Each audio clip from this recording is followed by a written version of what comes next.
राष्ट्रीय मंच संचालन कवि विपुल विद्रोही का शानदार मंच संचालन। अपनी कविताओं के माध्यम से हंसा हंसा कर हजारों लोगों को कर दिया लोटपोट। सावला राजस्थान डूंगरपुर जिले के सावला उपखंड के अंतर्गत विधायक गोपीचंद मीणा के नेतृत्व में हुए कवि सम्मेलन के अंतर्गत राष्ट्रीय मंच संचालन कवि विपुल विद्रोही ने, जो मूलतः डूंगरपुर जिले के दम्बोला के निवासी है, जिन्होंने मंच से संचालन किया एवं श्रोताओं को हाथ की तालियां आसमान की ओर उठाकर तालियां बजाने को मजबूर कर दिया। क्या है ऐसा संचालन, देखे ये कविता है। बाकी तो प्रभाव अपनी जगह है। ये हमारे मंच के रेगिस्तान के जहान हैं जो खड़े हो गए। बैठ जाइए सर। हाँ, विक्रम सिंह जी, गजेंद्र जी, आपका विक्रम जी पंड्या और गजेंद्र जी और बाकी दो नाम मुझे विशेष याद है क्योंकि इन्होंने होटल में हमारी काफी सेवा की। और होटल वाले जो नीतीश जी हैं उन्होंने भी काफी सेवा की। उनको भी आप हमारा धन्यवाद कहना यदि यहाँ नहीं आए हो तो। हालांकि बाथरूम में बल्ब नहीं था,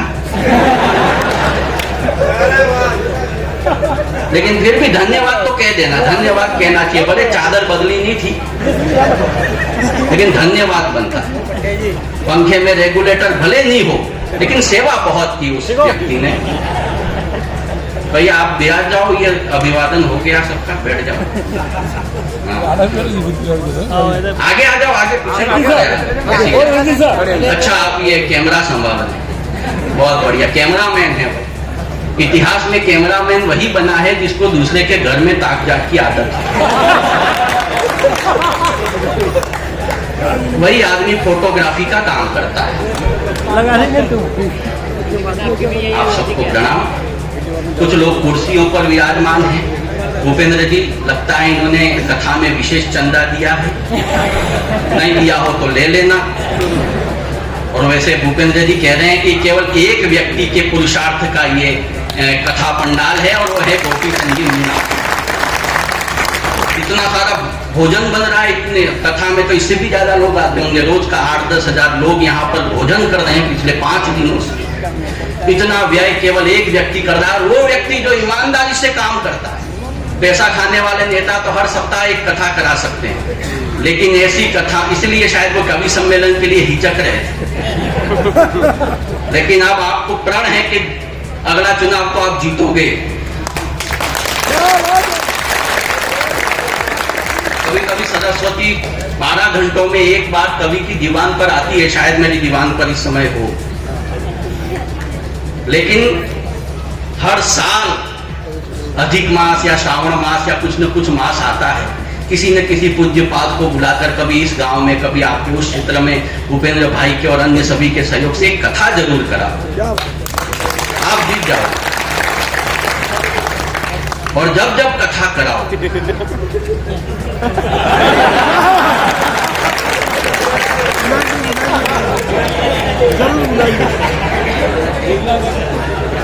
कवि भी यही होने चाहिए, संचालक भी। इससे बढ़िया तो क्या लाओगे। सूत्रधार विपिन जी हैं, वैसा हर अलग अलग क्षेत्रों में आप धर्म की गंगा बहाएं। माही के इस तट पर आपका जब तक आप चाहें जनता की सेवा करें। ये आइए, कवियों का एक अनुशासन है, कवि अपने क्रम से चलता है। एक बार में एक ऐसे गांव में कवि सम्मेलन में बड़े कवियों को लेके पहुंचा जहाँ पहली बार कार्यक्रम हो रहा है। हालांकि इस क्षेत्र में भी पहली बार हो रहा है, तो आप थोड़ी थोड़ी देर में मेरे पास पर्ची आ जाती कि अब इस कवि को उठाइए। मतलब संचालन नीचे बैठे लोग कर रहे हैं। तो कवि, मैं आपको एक जानकारी दे दूं, कवियों का हमारा लोकेश जी महाकाली और मुकेश जी मोरवा हमारे कवि सम्मेलन के वरिष्ठ कवि, इन्होंने जो क्रम तय कर दिया, हमारा वरिष्ठ कवि जो क्रम तय कर देता है, हम उसका कदापि उल्लंघन नहीं करते। कवि सम्मेलन अपने क्रम से चलेगा। आपको गारंटी देनी है कि आज रात जब तक कवि सम्मेलन चले आप इसे सुनेंगे। तालियों से आप अपनी गारंटी दीजिए।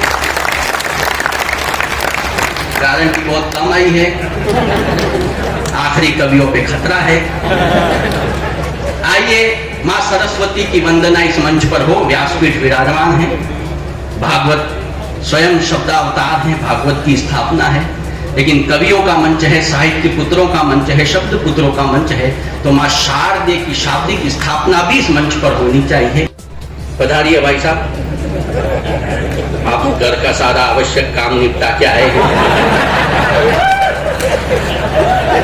घर पास में ही है क्या? आइए, स्वागत है। आप भी तालियों से अभिनंदन करो।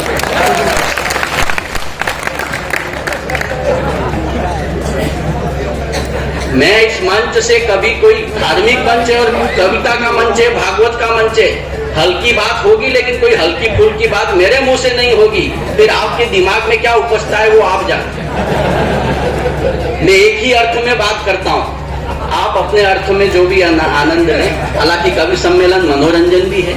इतनी रात को आप इतने थके हुए, दिन भर आपने भागवत सुनी, फिर अपने घर के काम किए, खाना तो खैर ये भागवत आपको प्रसाद के रूप में खिलाई रही है, लेकिन उसके बावजूद आप, और कल सुबह फिर कथा में जुटना है, उसके बावजूद आप अपनी रात्रि खर्च कर रहे हैं, तो थोड़ा मनोरंजन भी लगे कि आनंद भी आया। तो मैं एक ऐसे ऊर्जा के कवि को आपके बीच में खड़ा करना चाहता हूँ। संदीप जैन शौर्य नीमच से हमारी धरती पर आया है। एक बार जोरदार तालियों से मध्य प्रदेश की धरती से आए कवि का राजस्थान की धरती पर स्वागत कीजिए। वे आए और अपने ऊर्जा की उन्हीं कविताओं का तिलक इस मंच पर करें जिसके लिए वे देश भर में जाने जाते हैं। वीर रस के कवि के लिए ये छुटपुट तालियां नहीं चाहिए, तलवारों जैसी तालियां बजनी चाहिए। एक बार जोरदार लेकर के बैठे हुए, लेकिन आपने उनको थोड़ी सी चाबी भर दी तो ये खिलौना आज आपको वो मस्ती दे जाएगा जिसकी आपने कल्पना नहीं की थी। देसी और लोक हास्य का कवि दीपक पारिक आपकी पुरजोर तालियों से भिलवाड़ा से हमारे बीच में आए। आपकी तालियां उनका अभिनंदन करें। संख्या में अभी भी मौजूद है। अब मैं आपके प्रतिनिधि को मंच पे खड़ा करना चाहता हूँ। 2-4 दादाजी ने इनको देख के अभी चश्मे साफ किए हैं कि घर में रोज वही डोकरी देखनी। आज विपिन जी ने और ये जितेंद्र जी ने और सभी ने मिलकर कोई अच्छी व्यवस्था की है, वो देखते हैं। तो सोनल जी सूरत से आई है और खूबसूरत है। जितना अच्छा दिखती है उतना अच्छा लिखती है और उतनी अच्छी कविताएं आपको सुनाती हैं। क्या हुआ भाई साहब? अच्छा, पास में बैठ के सुनो। इतनी देर से पीछे से ही काम चला रहे। बहुत बढ़िया, बहुत बढ़िया। भगवान आपको ऐसा ही चरित्रवान बनाए रखे। पानी पीने आए, क्या मूछे हैं आप, कमाल है। बहुत बढ़िया। पुलिस प्रशासन के लोग जो सेवा कर रहे हैं अभी भी बैठे हुए हैं, बहुत बढ़िया। अन्यथा पुलिस थोड़ी देर आती है और फिर निकल जाती है, लेकिन आप लोग अच्छे कर्मठ पुलिस वाले हैं, ऐसा मेरा भ्रम है। लेकिन ये भ्रम अंत तक बना रहे, ऐसी कृपा करना। देश में अभी आपको यहाँ पर दिनेश देसीगी को सुनना है, विपिन बत्सल के। दिनेश देसीगी का नाम आपका अपना नाम है, एक बार उसके सम्मान में तालियां बजाइए जो आपका अपना कविए, मजा आ जाएगा। और लोक भाषा का कवि, वो यहाँ जो खेल करेगा वो खेल पूरे देश में कोई नहीं कर सकता। वो खेल दिनेश देसीगी के पास है। आज की रात यदि आपने खर्च की है और मुकेश मोड़वा को सुने बिना यदि कोई चला जाएगा तो ऐसा लगेगा कि पूरी कथा सुनी है आपने सत्यनारायण की, और जब प्रसाद बंटने का समय आया तब पंडाल से उठ करके चले गए। इस कवि सम्मेलन का प्रसाद मुकेश मोड़वा है, वो प्रसाद बंटने तक आपको यहाँ पर रहना है। उसके बीच में थोड़ा सभी कवि अपना रंग जमाएंगे। लोकेश महाकाली जैसा बड़ा कवि, सर्वरस का कवि, नवरस का कवि यहाँ पर विद्यमान है, उनको भी आपको सुनना है। विपिन वत्सल के मीठे गीत अपने प्रतिनिधि रचना से वो भी आनंदित करेंगे। लेकिन इस बीच में महिला शक्ति बैठी है, मैं आपकी प्रतिनिधि को मंच से उठाता हूं। सोनल जैन, अब किसी अनावश्यक अन्य भूमिकाओं की जरूरत नहीं। सोनल जैन सीधे सीधे मंच पर आए और अपने जिन तेवरों के लिए देश भर में जानी जाती हैं वो तेवर यहाँ पर प्रस्तुत करें। इतनी ऊर्जा में मत आओ, वो मंच से ही पढ़ेंगे। मैं आपको देख रहा हूँ भूपेंद्र भैया, गोपीचंद जी, सार इतने कवि निपट गए। ये माइक वाला एक भी बात, ये कैमरे वाला अभी तक ऊपर नहीं चढ़ा। जैसे ही सोनल जैन आ रही है ना मालूम क्या सेट करके ऊपर चढ़ा। क्या टीआरपी है तो। बहुत बढ़िया, बहुत बढ़िया। कैमरे के बहाने से सीधी नजर मिलाएगा। क्या कैमरे वाला लाए हो आयोजन समिति वाले? भागवत के 7वें दिन तक तुम्हारा चरित्र सुधर जाना है, नहीं तो परीक्षित फिर आएंगे। अरे हो जाओ, खड़े हो जाओ, फिर बैठ जाओ। पब्लिक को वो देखने दो जो देखना चाहते हैं।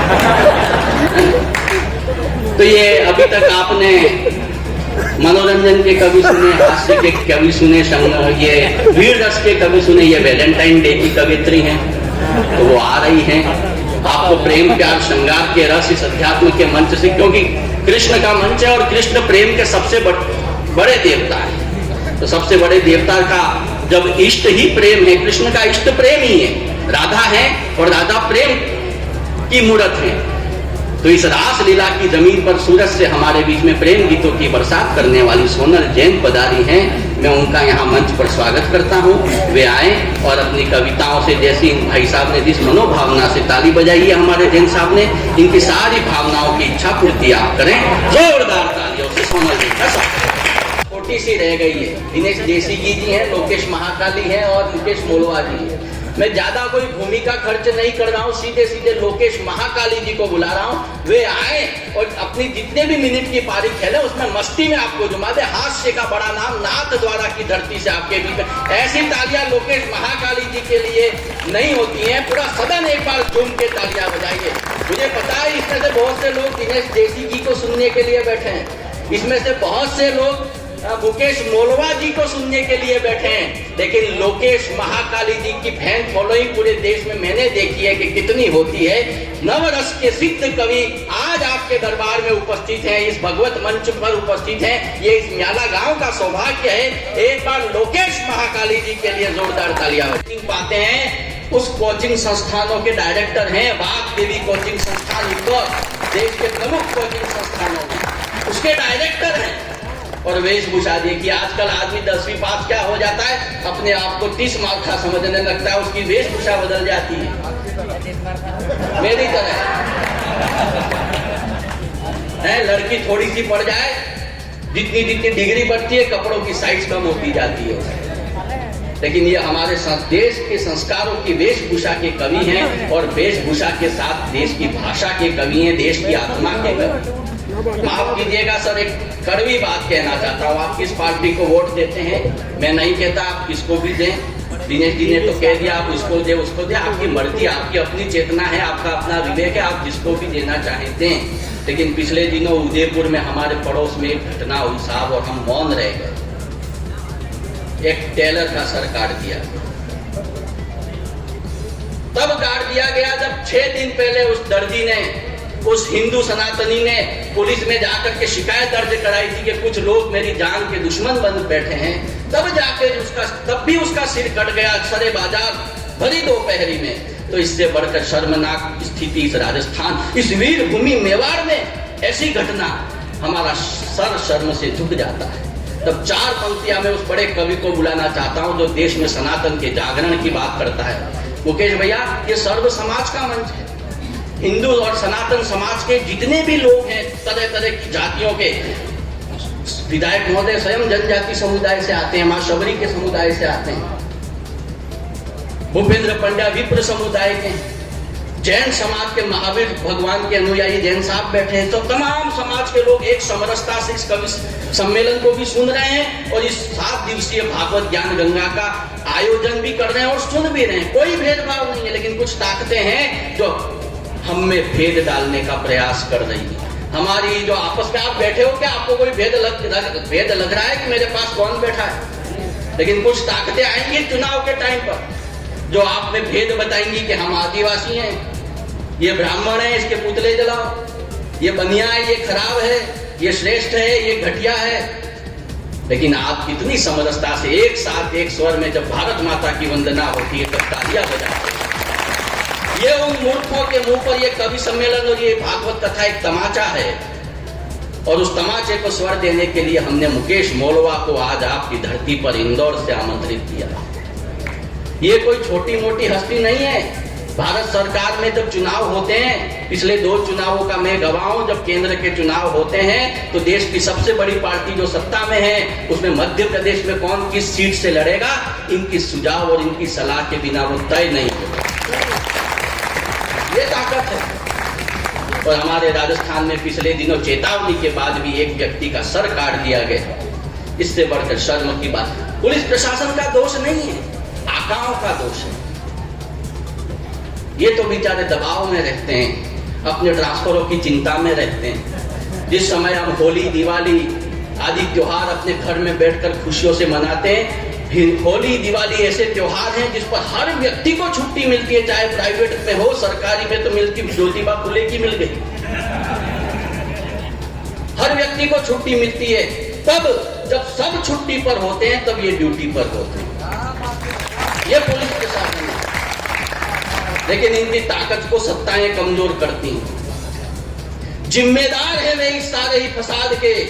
उदयपुर की घटना याद कीजिए और मुकेश मोरवा की भूमिका में मुझे इससे बढ़िया कोई पंक्तियां नहीं नजर आती कि जिम्मेदार है वे इस सारे ही फसाद के, जिन पर हिफाजत की जिम्मेदारी है, और मत पूछ कि क्या हाल है मेरे शहर का, बारूद का ढेर है और माचिस की पहरेदारी है, बारूद का ढेर है और माचिस की पहरेदारी है। भारत माता की जय के साथ मुकेश मोरवा को आप सादर आमंत्रण दीजिए। भारत माता की जय। न्यूज 24 पब्लिक लाइव चैनल को सब्सक्राइब, लाइक और शेयर करें।